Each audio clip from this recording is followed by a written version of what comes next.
with Topuria probably fighting Volkanovski next. Maybe April in Miami. Max Holloway migrating to 155. It may make sense to have Diego Lopes take on Yair Rodríguez, number 3 and number 5. And it looks like that fight is in the works for UFC Fight Night Mexico City, March 29th. Featherweight contest, Lopes versus Rodríguez would be the main event. Lopes is coming off a victory over Brian Ortega. Yair Rodríguez lost his last fight to Brian Ortega last year in Mexico City. Since that time, Diego Lopes has fought 3 times, so he's staying more active than Yair. But yeah, it would be a fun, striking matchup, and that's what's targeted for the main event, March 29th. UFC's had talks about the status of 311 next weekend. UFC 311 currently slated for the Intuit Dome in Inglewood. Obviously, the region is facing devastating wildfire crisis at the moment. The NFL announced yesterday they're moving the Rams versus Vikings playoff game scheduled for Monday in Inglewood to Arizona. As of right now, 311 is staying at the Intuit Dome. The hope is it remains there, but they're monitoring and ready to move if need be. No talks of delaying the card. Obviously, that call needs to happen soon. Event is 8 days away. Vegas would be the front runner. Worth noting, the T-Mobile Arena is not booked next Saturday, January 18th. Some people would like it to remain in California if they move, in Anaheim, but they'll probably go to Vegas if they gotta move. One of Alexander Volkov's coaches says that Pereira versus Volkov ain't happening. For some reason, this fight started to be promoted on social networks. Some commentator blurted it out and everyone picked it up. Think about it. Does Pereira need this fight? So you can stop talking.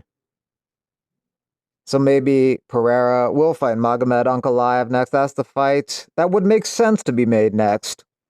Ariel Helwani concurs. Alex Pereira's next opponent will be Magomed Ankalaev. Per sources, that's the plan. No plans of him moving to heavyweight anytime soon. In fact, per his team, he'll need at least 6 months to move up the way that they would want him to.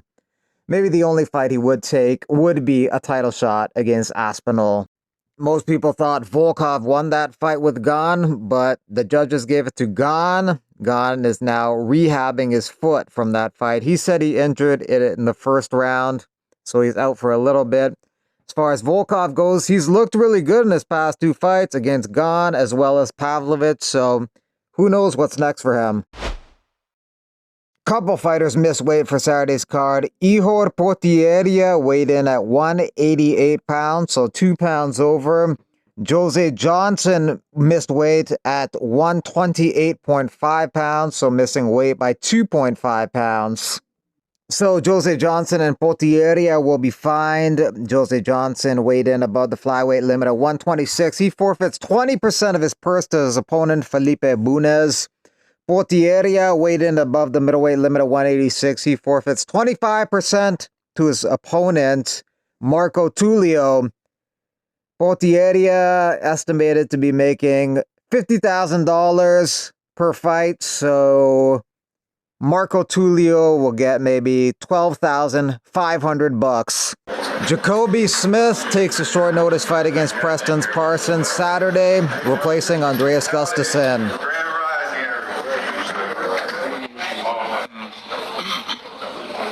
Let's go, Cowboy. 170. Let's go. 170 and a half, the official weight for Jacoby Smith. Jacoby Smith.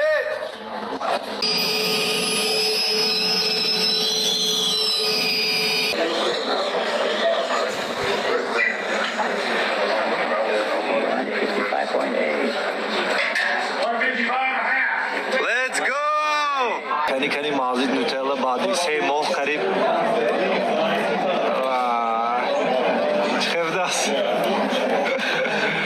Nutella after 3 months. Islam Makhachev thinks that it's more likely he fights the winner of Bilal Muhammad versus Shavkat Rakhmonov this year than fighting Topuria. With Topuria, it doesn't make sense. For what? The belt? For money? I have money. I don't need it. I need a second belt. The one hindrance would be that he's training partners and friends with Bilal, but they still may do it. Khabib didn't seem extremely confident that Makhachev would beat Bilal because he thinks that Bilal is a very tough matchup. Carlos Prates says that if he becomes the UFC champion, he'll stop fighting in 2026. That's next year. If he doesn't become the UFC champion by then, he'll keep trying until the age of 35. Right now, he's 31. UFC gearing up for its next TV rights negotiation, and according to Bloomberg, it's aiming to secure over $1 billion annually, which is more than double its current deal with ESPN. That partnership with ESPN, worth $1.5 billion over 5 years, expires at the end of this year. This aggressive move by the UFC reflects its booming popularity and rising value of live sports content. If successful, the UFC could join the ranks of the most lucrative sports leagues, further solidifying its position as a global powerhouse in combat sports and sports in general. UFC officially announces their March 1st fight night card at the UFC Apex, headlined by Brandon Royval versus Manal Cobb, number 1 and 6 in the flyweight division. Winner probably gets a title shot, so big chance for Cobb to move up into the number 1 spot and get a title shot. This card is very flyweight heavy. You also have Asu Almabaya versus Steve Erceg. 8 and 9 in the flyweight division. Steve Erceg is a former title challenger. Also in the flyweight division, Charles Johnson versus Tamirov. Johnson's on quite a roll right now. Tamirov is a very aggressive striker with a lot of first-round finishes, including his UFC debut. Aside from that flyweight division, you have in the lightweight division, Hak Paras versus Ribovics. Ribovics coming off the fight of the year last year against Daniel Zellhuber. Ribovics won a decision. It's a bantamweight fest at UFC Seattle, February 22nd. Tickets on sale now. Main event, Cejudo versus Song. The co-main event, Font versus Cruz. Tickets range from $130 to $3,000. $130 is kind of cheap for the UFC these days, so if you're in the Pacific Northwest around February 22nd, maybe you want to check it out. This Russian TV station mistakes Curtis Blades for Chris Curtis. It's not Curtis Blades versus Roman Kopylov. It's not Curtis Blades versus Chase Hooper. It's Roman Kopylov versus Chris Curtis, Saturday at the UFC Apex.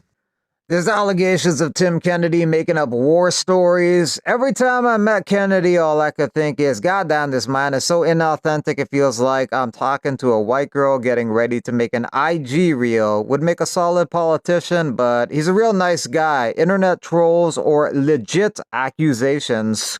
Some people critical of PFL because they didn't give any information where you can watch this event. Nurmagomedov versus Hughes, January 25th. Dagestan versus Ireland, Part 2.